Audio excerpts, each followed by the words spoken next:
오직 주 예수 그리스도로 옷 입고 정욕을 위하여 육신의 일을 도마하지 말라. 아멘. 할렐루야. 한 주간 얼마나 치열한 삶을 사셨습니까? 오늘 설교의 제목을 잡는데 참 생각을 많이 했어요. 그러다가 치열하게 사는 은혜다라고 제목을 잡아 보았습니다. 지난 주일 이미 영적으로 깨어 있을 때가 지났다라는 말씀을 드리면서 진리와 거룩함에 대한 갈망을 가지고 우리는 살아야 된다라는 말씀을 드렸습니다. 12절과 14절에 이런 말씀이 나옵니다. 빛의 갑옷을 입자. 또 오늘 본문 14절에는 그리스도로 옷 입고 라는 말씀이 나와요. 무슨 의미일까요? 제가 군대 생활을 할 때 내무반은 이런 구조였어요. 내무반에 들어가면 가운데 복도가 있고 한 40 내지 50cm의 침상이 양쪽으로 마루로 쫙 놓여져 있습니다. 쭉 가다 보면 빼치카라는 게 있어요. 빼치카 시대에 군대 생활하던 사람들이 어느 때까지일까요?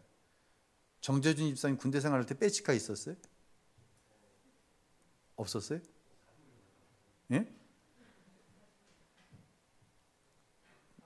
뭐라고요? 아, 미안해요.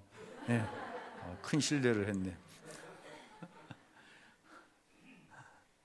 우리 누구한테 물어봐야 되나? 어느 세대까지 있었을까 이게? 박기원 집사님, 빼치카 있었어? 군대 생활할 때?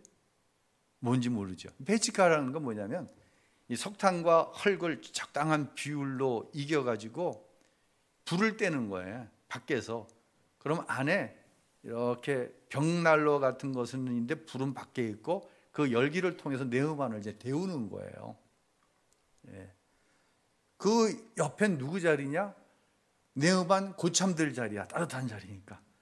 그런데 그 머리 위에 이 세탁소에 가면 긴 봉을 걸어놓고 세탁물을 쭉 걸어놓잖아요. 그 봉이 있고 칼날같이 주름이 잡힌 군복이 쫙 걸려져 있어요. 그리고 천으로 싹 가려져 있습니다. 이걸 가리켜서 뭐라고 그랬어요? 이 군복을. 아이고 누가 군대 갔다 온 사람이고 안 갔다 온 사람인지 몰라서 겁나가지고 이양섭 장로는 이런 군복을 뭐라고 그랬어요? 그 당시에 잘 모르겠어요? 저기도 방인가? 일개장이라고 했어요. 일개장. 기억나요? 요즘 군복은 다림질 할 필요가 없어요. 완전 기능성이어서. 근데 옛날 군복은 진짜 안 다려놓으면 이게 후줄근하기가 이럴 데 없어요. 그래서 그 일개장 군복을 입고 요즘 전투화는 광을 낼 필요가 없죠. 근데 그 당시에는 물광이라는 걸 내. 그래서 휴가 갈 때면 대대장 앞에서 신고를 하는데 휴가 신고를 대대장이 뭘 보냐면 전투복에 정말 날이 세워져 있는가, 전투화가 잘 닦여진 상태에서 휴가를 가는가. 왜? 군대에서 고생한다는 생각 안 하게 하려고 부모님들이 이제 그 상태에서 휴가를 나갔어요. 야, 그 당시에 날이 세워진 전투복 반짝반짝한 전투화를 신고 다니면은요 정말 자기만 멋진 거야. 상대방은 멋있다고 생각 안 하는데 본인은 얼마나 자신감이 넘치는지 몰라요. 그런데 이 군복을 입고 휴가를 나가면은 하지 말아야 될 행동이 있어요. 첫 번째, 걸어다니면서 담배 피우면 안 돼요. 군복 바지 주머니에 손 넣고 다니면 안 돼요. 가만히 있어도 안 돼요. 가만히 있을 때도 손 넣으면 안 돼요. 군모를 어떻게 써야 되냐면 딱 눌렀을 때 눈썹이 벌랑말랑할 정도로 눌렀어야 돼. 모자 이렇게 삐떡하게 쓴다든지 이렇게 올려 쓴다든지. 지금은 군사경찰이라고 그러는데 그 당시에는 헌병이 많이 그걸 보면 잡아가지고 군기가 빠졌다고 해서 어디 갖다 집어넣어 버려? 군기교육대 갖다 집어넣어 버렸어요. 군기 잡는다고.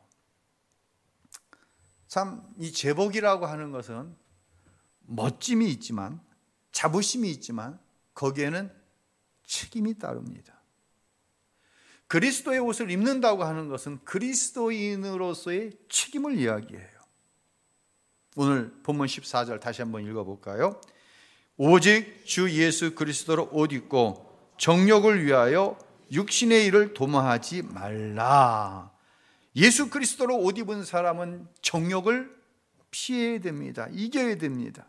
여기서 정욕, 육신의 일은 영어로 루스트라고 하는 의미인데, 이 육신의 일을 13절에 단축시켜서 이렇게 말씀하고 있어요. 읽겠습니다. 방탕하거나 술 취하지 말며 음란하거나 호색하지 말며 다투거나 시기하지 말고.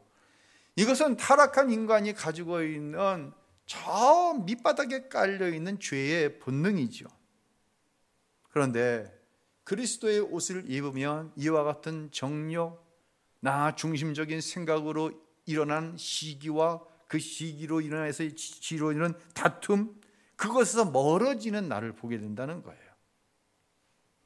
다른 사람은 다 그렇게 살아도 나는 말씀 안에서 살고 싶다고 하는 구별된 거룩함에 대한 갈망이 생겨나는 거예요. 물론 이 거룩한 갈망대로 100% 살 수도 있지만 그러지 못하는 연약함을 내가 보기도 해요. 하지만 예수 그리스도를 믿고 하나님의 자녀된 사람에게는 거룩하게 살고 싶다고 하는 기본적인 욕심이 생긴다고 하는 것이에요.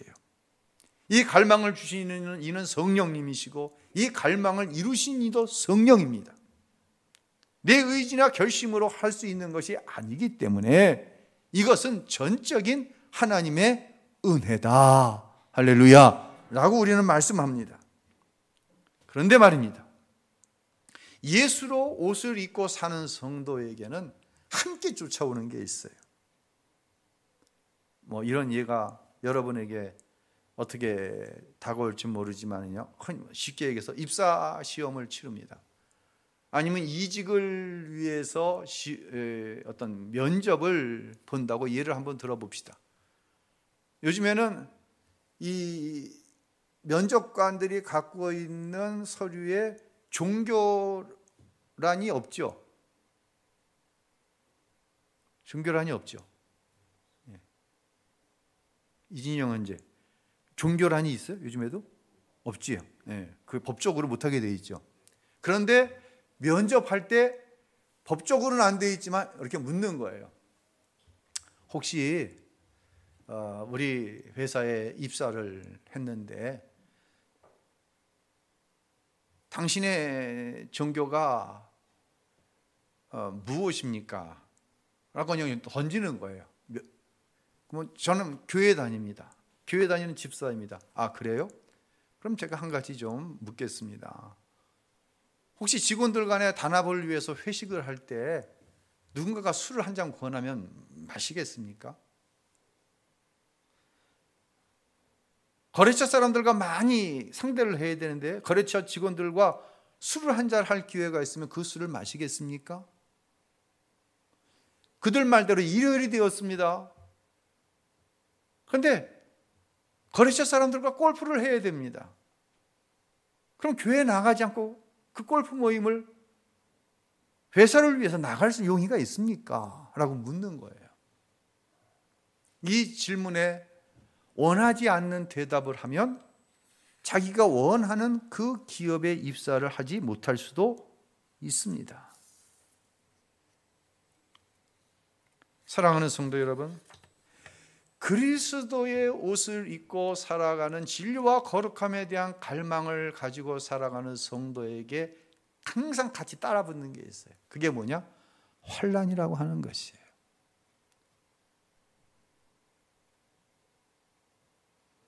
요한계시록 7장 9절로 14절을 읽겠습니다. 이 일 후에 내가 보니 각 나라와 족속과 백성과 방언에서 아무도 능히 셀 수 없는 큰 무리가 나와 흰 옷을 입고, 이는 큰 환난에서 나오는 자들인데 어린 양의 피에 그 옷을 씻어 시게 하였느니라. 재림의 때에 각 나라의 언어를 쓰는 각 나라의 많은 사람들이 공중으로 들려 올라갈 것입니다. 그 들려 올라온 사람들은 모두가 무슨 옷을 입고 있어요? 흰 옷을 입고 있는 거예요. 우리 찬양대처럼. 지난주 오후 제자 양육 때 얘기했어요. 원래는 죄로 인해서 더러워진 옷인데 이 더러워진 옷을 무엇으로 빻은 거예요? 예수 그리스도의 대속의 보혈로 빨아서 흰옷이 된 거예요. 이 흰옷을 입은 사람들의 특징이 뭐냐? 그들은 이 땅에 살면서 큰 환난을 당한 사람이다 라고 요한계시록에 분명하게 말씀해 주고 있는 것이에요. 자, 치열한 삶의 은혜라고 하는 이것으로 좀 더 들어가 보도록 하겠습니다. 제가 지난주에 화요일 날 우리 성도님이 운영하는 기업 예배를 드리면서 이 구글의 창업 정신에 대해서 이야기를 했어요.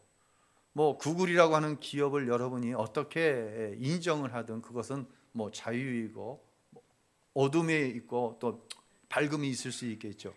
근데 이 구글의 창업 정신이 여러분 뭔지 아십니까?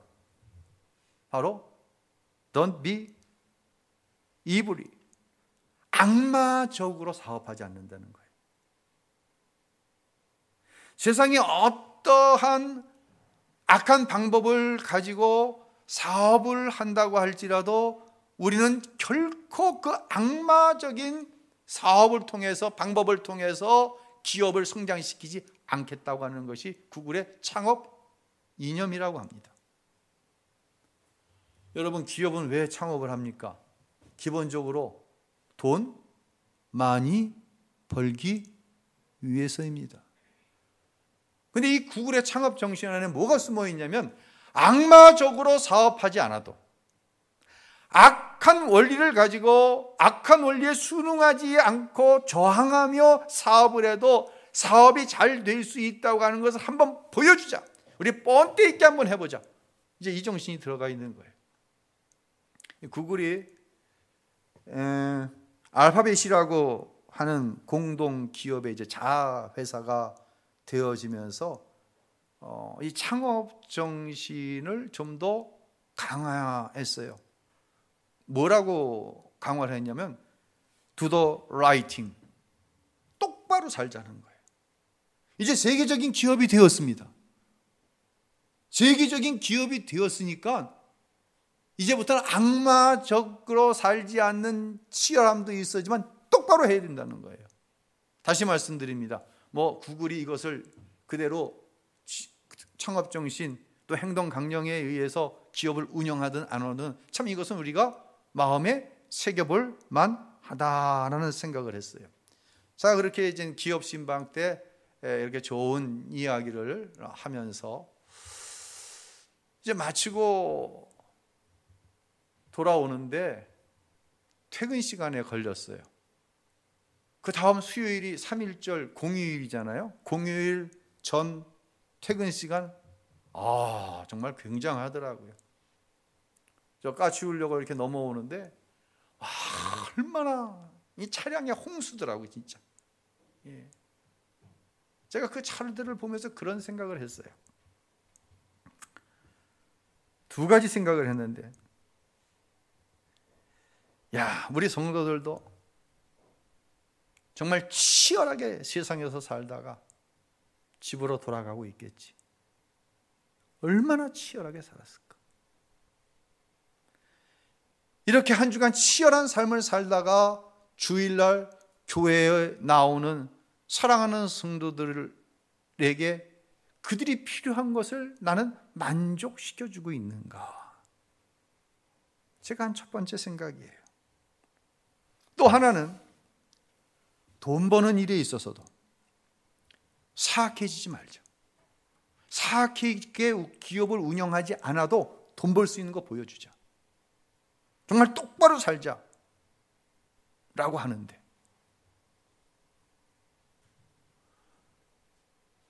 제가 기업 예배 때 그 이야기를 미처 못했는데 그 러시아워 시간 많은 차들을 보면서 그 생각을 하는 거예요. 그 똑바로 살기 위해서, 사악하게 기업을 운영하지 않기 위해서 얼마나 스스로 치열해야 했을까. 그 치열하게 살기 위해서 스스로 얼마나 많은 피를 흘려야 했을까.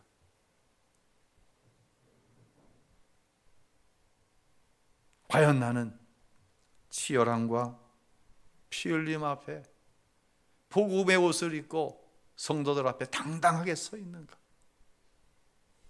저 스스로에게 질문을 던졌어요. 그 질문에 대한 대답은 두려움이었어요. 그러면서 이제 운전을 해오는 잠깐의 사이에 이 환난에 대한 현대적인 해석이 우리에게 다시금 필요하지 않는가라는 생각을 하게 되었고, 이 설교의 제목을 치열하게 사는 은혜다라고 잡아봤어요. 여러분, 저는 일평생을 치열하게 살아왔다고 자부해요. 여러분 역시도 치열하게 살고 있어요. 정말 신앙으로 살기 위해서 얼마나 치열하게 삶을 삽니까? 저는 어려서 예수 안 믿는 가정에서 평범하지 않는 핍박을 경험하며 신앙생활을 했어요. 여러분들 자녀가 교회 다녀오겠습니다 그러면 뭐라고 그래요?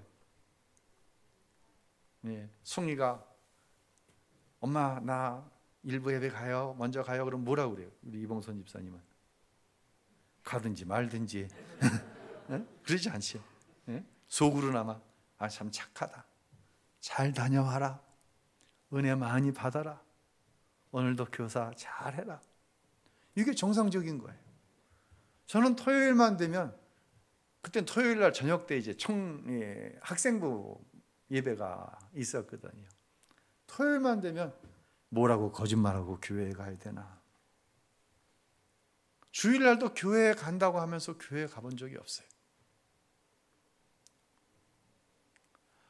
여러분 가운데는 제가 당한 이 상황이 이해가 안 되는 분들이 적지 않을 거예요. 특별히 여기에 있는 우리 청년들은 정말 이게 뭘 얘기하는가. 지금은 교회 다닌다고 핍박하는 시대가 아니에요. 물론 아직도 여러분의 연세가 어떻게 되었든지 간에 교회 다니는 것 자체가 핍박이 되시는 분들도 있어요. 그러나 흔하지 않아요. 그런데 말입니다, 교회를 다닌다는 이유로 그 핍박을 당할 때 그때만큼 하나님으로부터 직접 공급되는 위로가 나에게 있을 때가 없었어요. 정말 산상수훈 5장에서 말씀하시는 이 예수님의 말씀이 정말 공감이 되어지고 나에게 주시는 말씀이었어요. 한번 우리 마태복음 5장 읽어보도록 하겠습니다. 의를 위하여 박해를 받는 자는 복이 있나니 천국이 그들의 것임이라. 나로 말미암아 너희를 욕하고 박해하고 거짓으로 너희를 거슬러 모든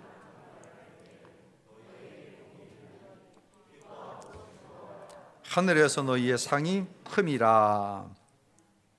이제 앞에서 이제 예를 들어서 기업에 입사할 때 주일 성수의 문제를 어떻게 감당할 것인가라는 말씀을 드렸잖아요. 요즘은요, 주일을 성수하면서 할 수 있는 직업, 특별히 자영업은 많지 않아요.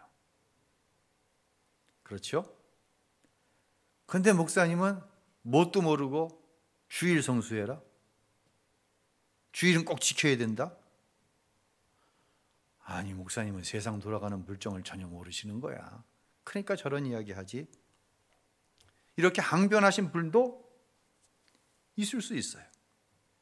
그런데 말입니다, 나 스스로에게 한번 질문해 봐야 돼요.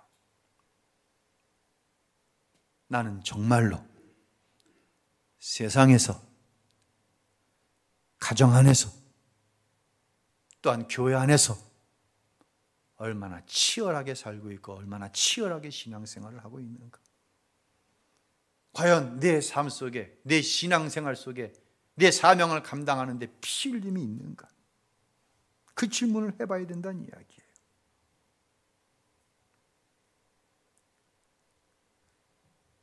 그 질문 앞에서 과연 나는 그리스도의 옷을 입고 있는지, 아니면 여전히 육신의 옷을 입고 예수를 믿는다고 이야기하는지 스스로를 점검할 수 있어야 돼요. 어느 기업이 악마적으로 사악하게 기업 운영하지 않아도 돈 벌 수 있다고 하는 거 세상에 한번 보여주자. 정말 똑바로 한번 해보자. 똑바로 살자. 이런 신념을 가지고 성공을 거두었어요. 그렇다고 한다면 저와 여러분은 어떻게 살아야 돼요? 하나님의 말씀대로 살아도, 세상은 하나님의 말씀대로 살면 망한다고 하는데, 아니 망할 것 같은 두려움이 분명히 내 안에 있지만 치열하게 피 흘림이 있다고 할지라도 살아계신 하나님을 믿는 믿음으로 살아가는 것, 이것이 신앙이 아니냐는 얘기예요. 신념보다 못한 것이 신앙이라고 한다면 이 신앙은 종교예요. 종교. 우린 종교 생활하는 게 아니에요. 우리는 신앙 생활을 하는 거예요. 우리는 하나님을 믿는 거예요. 하나님의 말씀대로 살아도 망할 것 같지만 절대로 망하지 않고 하나님이 주시는 복이 있다고 하는 사실을 세상에 내어놓고 살아가는 사람이 되어야 한다는 것이에요. 코로나를 통과하면서 저는 여러분들의 치열한 신앙을 보았습니다.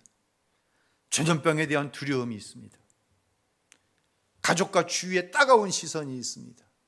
어떤 분들은 회사에서 주일날 교회 나가지 않았으면 좋겠어요. 종교는 자유니까 나가지 말라는 말은 못하고 안 나갔으면 좋겠어. 만약 교회에 나갔다가 확진이 되어지면 당신 책임져야 돼. 이런 이런 무언의 압력을 수도 없이 우리는 받았어요.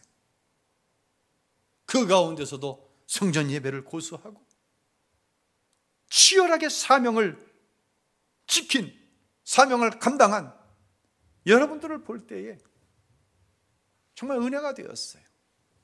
또한 성전 예배를 사모하지만 도저히 성전 예배에 나올 수 없는 성도들도 있었어요. 그 치열하게 신앙 양심으로 인하여서 괴로워하며 하나님 앞에 기도하고 중보의 기도를 요청하는 성도들도 다수가 있었어요. 그런 그들의 모습을 볼 때 존경스럽고 경의하는 마음을 표할 수밖에 없어요. 사랑하는 성도 여러분, 분명하게 기억하시기 바랍니다. 이 치열함 뒤에는 반드시 하나님의 축복과 상급이 있습니다. 마가복음 10장 29절 30절 예수님의 말씀입니다. 한번 읽겠습니다. 예수께서 말씀하셨습니다. 내가 너희에게 진실로 말한다. 나와 복음을 위해 집이나 형제나 부모나 자식이나 자기 땅을 버린 사람은 지금 이 세상에서 집과 형제 자매와 어머니와 자녀와 땅을 100배나 더 받되 핍박도 함께 받을 것이고 이제 올 세상에서는 영원한 생명을 받을 것이다. 자막 그대로 둬보세요. 파란 글씨와 보라색 글씨가 있어요. 파란 글씨, 환난을 이야기해요. 예수를 믿음으로써 고난이 있어요. 때로는 집, 가정, 형제 자매, 어머니, 자식, 이것을 내려놓아야 될 때가 있어요. 그것이 우리의 피 흘림이에요. 그것이 우리의 치열함이에요. 그러나 하나님은 분명히 말씀하세요. 100배나 더 받되 무엇을 함께 받는다? 핍박도 함께 받을 것이고, 깨달을 수 있기를 바랍니다. 치열함 속에 피 흘림이 있을 때 우리 주님께서는 이 땅의 100배의 축복의 약속을 허락해 주셨어요. 그런데 그 축복은 반드시 뭐와 같이 간다? 핍박, 환난과 같이 간다는 것이에요. 여러분,